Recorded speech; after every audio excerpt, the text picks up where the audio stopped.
Hey everyone, I hope you're having a great day today. My name is Allie Dameron. I am a women's health expert, and today we're going to talk about gut health. This is a really popular, buzzy thing, and I always tell my patients that sleep and the state of your gut is a foundation to our health. And so this is a super important topic, and I also think very misunderstood and sort of confusing to a lot of us. We've probably heard about gut health and wondered, like, is my gut okay? Is it not? Because we've learned of, or maybe heard of all the things that the gut connects to and all the symptoms it can cause. So today I have a list of frequently asked questions that I get. And so I want to just kind of run through those with you guys today and try to get you some clarification on this sort of complex topic, but let's try to make it simple for you.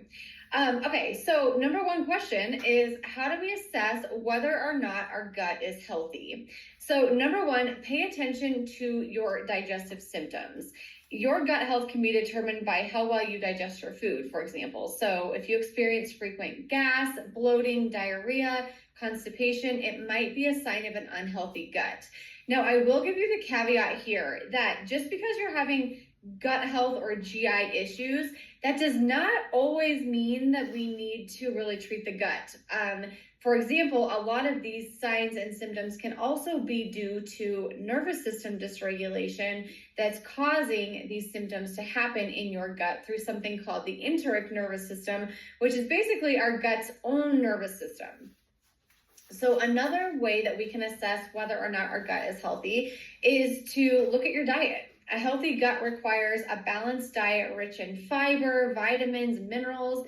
And so if we have a diet that's high in a lot of processed foods, sugar, unhealthy fats, that can lead to an imbalance of gut bacteria. So sort of an imbalance in the good to bad bacteria in the gut, and inflammation, which can cause systemic inflammation as well. Number three, like I just mentioned, consider your stress levels. Chronic stress can negatively impact the gut.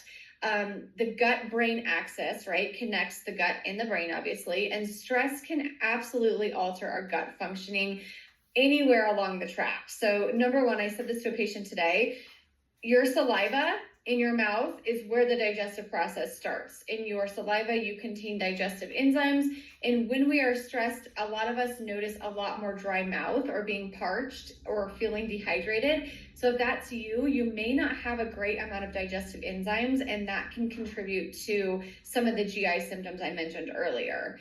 It can also impact inflammation. It can impact motility. It can change stomach acid. It can change, obviously, those little gut bacteria in there. And so it can change quite a few things in the gut, whereas we think of that as such a physical symptom, but it's actually coming because we have a lot of stress. Take note of any food intolerances. So food intolerances can be a sign of an unhealthy gut. However, my opinion and my experience is that food sensitivities and intolerances are much more likely to be a symptom of an unhealthy gut than the root of it. So many people, right, do these food sensitivity testing, and number one, most of them come back as your whole diet. A lot of them come back as just everything that you're eating because that's what it's exposed to. And so there can be some false positives for sure. And number two, I think about it as, again, if you can't handle a myriad of types of foods, that's likely an issue in your gut to begin with than it is from the food in there. So I like to treat the gut, and that creates less food sensitivities than the other way around. And number five, consider medical history, right? So certain medical conditions like inflammatory bowel disease, celiac, gut infections, those obviously can also negatively impact gut. And we'd want to holistically really treat your gut if any of those things are happening. So top signs your gut is not healthy. Number one, like I mentioned, digestive issues, things like bloating, gas, diarrhea, indigestion, heartburn, constipation. These can be a symptom these symptoms can be an indication of imbalanced gut bacteria, inflammation, or other digestive enzymes. Or other digestive enzyme problems, short-chain fatty acid problems, or other digestive issues. Number two, like I mentioned, food intolerances. it can be things like if you experience abdominal pain, gas, bloating, diarrhea, undigested food in your stool, those after eating specific foods that you can trigger all the time, that may be a sign of a gut issue. Skin problems like eczema, acne, rosacea, those can also be linked to your gut health, usually through the form of inflammation in there. Fatigue or low energy, right? So the gut plays a massive role in nutrient absorption and energy production. And so if your gut is unhealthy, it might sort of impact the ability to absorb nutrients and transport them to where they need to go, which can lead to fatigue and energy issues. Mood issues, again, that gut-brain axis connects the gut and the brain, and an unhealthy gut can lead to issues like anxiety and depression. Autoimmune diseases, so we know that an unhealthy gut can increase the risk of autoimmune diseases like rheumatoid arthritis, lupus, or any of the other ones. And this is because an unhealthy gut can lead to inflammation, something called an increased intestinal permeability, which in more pop culture is known as leaky gut, or a weakened immune system. And then weight changes. There's a lot of specific types of gut bacteria that can lead to weight gain, difficulty losing weight. And again, this can be an imbalance in gut bacteria or inflammation as well. I get asked a lot, can gut health cause belly fat? Yes, gut issues can contribute to belly fat. An unhealthy gut can lead to an imbalance of gut bacteria, inflammation, and other factors that particularly cause weight gain in the abdominal area. So I always say this to you guys, inflammation absolutely weighs on the scale and takes up room in our pants. And so some of my patients that are really having some stubborn weight loss, a lot of it is inflammation and not just adipose tissue. So for example, imbalanced gut bacteria and overgrowth of harmful bacteria in the gut could lead to inflammation and insulin resistance. We know there's a specific type of bacteria called Akkermansia that can really be helpful in reducing insulin resistance. And so if you have insulin resistance, that can promote more fat storage, specifically in that abdominal area. Like I mentioned, inflammation absolutely weighs on the scale, takes up room in our pants. And a lot of us know that, right? We just feel like our face feels puffy, or like our rings are tight, or our ankles, our bellies, we just feel inflamed. That can be definitely caused from gut health. Leaky gut syndrome, or like I said, in more medical terms, it's an increase in intestinal permeability. Your intestines should be or your digestive system should be a closed system where things don't leak out. And in leaky gut or intestinal permeability, this occurs when the lining of the intestine becomes permeable, allowing toxins, undigested food particles, bacteria to kind of leak into that bloodstream. And then the immune system kind of comes to the rescue for us. And again, this can trigger inflammation and can sort of promote that weight gain or belly fat too. And then poor nutrient absorption. An unhealthy gut can absolutely affect the absorption of nutrients, including those, like I mentioned, that help with metabolism and promote weight loss. So things like your B vitamins, but this can contribute to weight gain in that abdominal area as well. So the next question that I consistently get is, how do I know for sure like what's going on here? And my answer to that is, we want to look at subjective data and objective data. So if I have a patient coming to me that has a lot of constipation and bloating, for example, and is under a lot of stress, I first start with the stress stuff. Like, we got to get your nervous system calmed down so that motility can be better, your gut microbiome. We obviously work on eating, fermented foods and fiber and things like that. But I really want to get the nervous system calmed down. Inflammation tends to come down then, and we just tend to feel better. If testing is needed sometimes, it's not 100% always needed for gut health issues. A lot of times, again, we can sort of look at the subjective data of the symptom, the lifestyle, and start to change some of that over, whether it's through food or movement and exercise. Walking is a great way actually to stimulate the metabolism and short-chain fatty acids, which are sort of the end product of your gut bacteria. So there are a lot of things to do before we have to go do testing, right? But there are absolutely tests that can be helpful, and I use them in my practice quite regularly. So stool testing. Stool tests check for the presence of harmful bacteria, parasites, infections in the gut. We can also look at something called zonulin, which is to look at the intestinal permeability. We can look at inflammation. We can look at stress in there. We can look at any of the short chain fatty acids like butyrate. There's a lot of things that we can uncover. And so for my patients personally, if it's not obvious of why they're having gut health issues or they're having significant gut health issues, I will go ahead and order a test. Or if my patients have done the lifestyle things, or we're just having a hard time sort of pinpointing, like, I feel bloated a lot and I'm not able to kind of, lifestyle things aren't helping, the typical things, I will order a stool test usually to test for what's going on in there, what's the bacteria, how much good bacteria do we have, all of those different things. There's also breath tests. So a breath test can help diagnose something that's called small intestinal bacterial overgrowth. That should be the test that's done to diagnose SIBO, right? SIBO is a really buzzy, popular thing right now, and it absolutely, if you want to be for sure diagnosed with SIBO, you should go get that breath test that will test your breath for methane gas, which is something that those gut bacteria is fermenting. And from there, you should take an antibiotic first and then do some gut health protocols that I help my patients with. Blood testing, right, can help evaluate inflammatory markers like C-reactive protein or homocysteine, insulin resistance, and also things like nutrient deficiencies that can be linked to gut health issues. And then there's the more invasive procedures like endoscopies and colonoscopies, which is where the long flexible tubes that have cameras on them are inserted either upper or lower GI to really get a good picture, possibly some biopsies to look for, inflammation, ulcers, colon cancers, any other abnormalities. So in terms of like who to go to for these, because I think that is always really in hormones, in gut health, in a lot of these things, that's always sort of the question that becomes hard, right? Your gastroenterologist can order most of these testing, including the stool tests. They can order the breath test, the blood test, obviously, and then obviously the endoscopy and colonoscopy.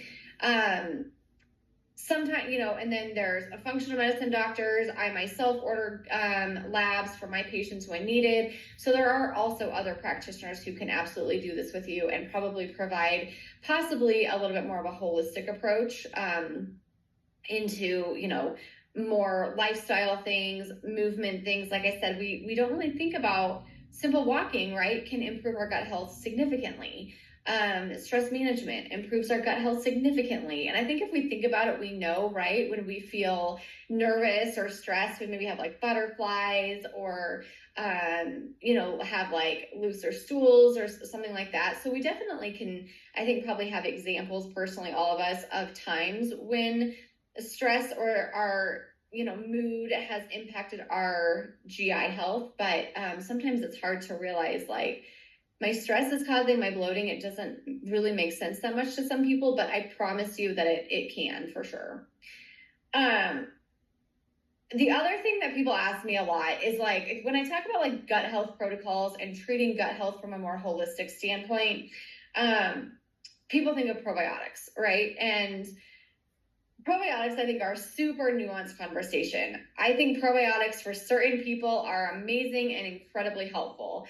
I think for other people, they are such a waste of money. So I think, again, probiotics can be beneficial for many people, but whether they're worth it depends on a lot of factors, including the individual's like gut flora and overall health. So basically a probiotic is live microorganisms or like bacteria that can improve your gut health by sort of restoring that balance of good versus bad bacteria. So in terms of probiotics, there's a few different strains that we can get, and there's trillions of different bacteria in our body, or in our gut rather, and there's different strains of that. So lactobacilli, bifidobacteria, akkermansia. There's different ones, and you can take different strains of probiotics. I generally recommend, honestly, just a multi-spectrum with several different strains of both lactobacilli at least and bifidobacteria. But again, if you want to do a gut health test, it'll actually show you like specifically what you need.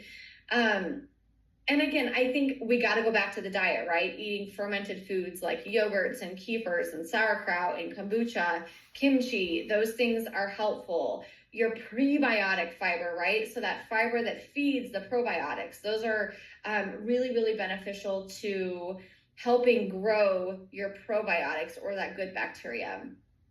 And so in my experience, either probiotics work for people or they don't. And if they don't, that's probably not the issue. People just don't need them. If they do, they work wonders. And so research has shown that probiotics can be effective for things like diarrhea, irritable bowel, IBD, or inflammatory bowel disease, infections, can support the immune system, have benefits for skin health, even some mental health benefits for certain people. But I think that it becomes, on the internet, it becomes very like a black or white place, right? So we like to have these like black or white things where like, if you're anxious, it's because of your gut health and take a probiotic. And that's just absolutely, as you probably realize, that's just not true, right? So it's really not that probiotics are one size fits all. There's different levels of strains, anywhere from 1 billion colony forming units all the way to 100 billion colony forming units. And so it's really important, honestly, to speak to somebody who can sort of evaluate your individual needs, and see kind of like what you specifically need. If you're really wondering, like I said, a stool test would be the best bet to really, really know what your bacteria in that system is doing. And so to kind of wrap this up, I want to talk about how to get more good bacteria and less bad, and really just overall support a healthy gut. And every time that I come back to these things, you guys, it's the same basic things as literally everything that we do, right? It's the same thing that we eat for hormones, the same thing that we eat for muscle, the same thing that we eat for heart health. It's the same sort of things, right? In terms of lifestyle and nutrition. So number one, eat a diet rich in fiber and whole foods and fermented foods and as many different colors as you can in your diet in terms of fruits and vegetables. This will promote the growth of beneficial while also reducing the number of harmful bacteria. Processed foods can disrupt the balance of bacteria in the gut, leading to inflammation and other health issues. So, high sugar foods that have added sugar of over about 4 to 5 grams in them tend to be a more objective measure of like, how do I know if I'm eating too much sugar? Look at your products and make sure that they don't have more than that. Look at the nutrition labels. See if you can get the products of all of these things that have just less ingredients, less industrialized ingredients. Those are obviously going to be better for us. It's not that we can't ever have any of those things. We all are going to at certain points in our life, and that's okay. It's just more about trying to get in the good stuff versus taking out the bad stuff. Like I said, if you need probiotics, if you feel like you've taken an antibiotic or your diet hasn't been the healthiest, or you've been missing your fiber or fermented foods, or you're starting to have even vaginal yeast infections or things like that, you may consider taking like a bottle or something of some probiotics and, get the lactobacillus and bacteria or bifidobacterium kind of multi-spectrum ones and see if that helps. Some people might notice it get worse, specifically if you have SIBO. And so you don't want to just always experiment with supplements because sometimes things can get worse too. Prebiotics, right? So prebiotics are types of fiber that basically feed those good bacteria, right? So things like garlic and onions and bananas and oats and leeks and asparagus and berries. These are all high in prebiotic fiber, which is going to be helpful for feeding your good gut health. Like I said, chronic stress, high cortisol, adrenaline can really disrupt the gut microbiome and lead to inflammation. Practicing stress-reducing techniques like meditation, deep breathing, leisure walking, social connection, sleep, any of these things can really support a healthy gut. Making sure that you're getting enough sleep, right? So sleep plays an important part in this, and poor sleep habits can lead to an imbalance in gut bacteria. So something like 7 to 9 hours of sleep per night is really, really helpful at reducing inflammation, helping your good gut bacteria maintain a good balance, and really producing those short chain fatty acids as well. And then antibiotics. Antibiotics, we all know this, can really disrupt the balance of all of our microbiomes. So just as a side note, we have an oral microbiome, a vaginal, a gut. We have different microbiomes and bacteria all over us. And so antibiotics can lead obviously to resistance of that and can really impact our microbiomes in there. So take them only when really necessary. They are life-saving. They are necessary sometimes, but sometimes they're not. So a quick rule of thumb is when you take a antibiotic, take a probiotic, again, multi-spectrum, not multi-strain, for about 3 times the length. So if you took a 7-day course of an antibiotic, go ahead and take it for 21 days, or most of them come in 30-day sort of packaging. I'd probably just take the 30-day dose of it and see how you're kind of feeling. Obviously, certain antibiotics are harder on gut health and can cause some of those symptoms more than others, and certain people are going to be more sensitive than others to those changes in the microbiome. So I hope that this was helpful for you guys in kind of clearing up some things. If you need help with your gut, like I said, don't just do the fastest detox that you can find and like gut health protocol. Like, let's look into it a little bit more individually for you in lifestyle first. Where are you getting bloated? Are you eating too fast? Are you stressed? Are you multitasking? Are you like swallowing big hunks of food or chewing too fast? That is a huge area that I start with my patients on, specifically my ones who are dealing with bloating that doesn't seem to matter what they eat. It just kind of gets worse throughout the day, no matter what. Typically, that internal pressure we put on ourselves to perform and achieve and be all things to all people can contribute to literal internal pressure. So focus on how you're eating, focus on what you're eating, focus on your stress level, focus on your sleep. Your walking and movement, specifically after meals, can be really helpful at getting the digestive process going. All of these lifestyle things make a world of difference for most people with gut health issues. But if those things are failing, there's a whole bunch of other options between different types of testing, including stool testing that you can even do from home now, which is amazing. So all options, and we can figure out, exactly what's going on, where this is coming from, if there's any certain harmful bacteria or parasites or whatever in there that need to be treated, if we need to reduce inflammation, if we need to work on in-stage digestion, all the different things. So I hope this was helpful for you guys in giving you a little bit of clarity on some of the complexities of gut health out there.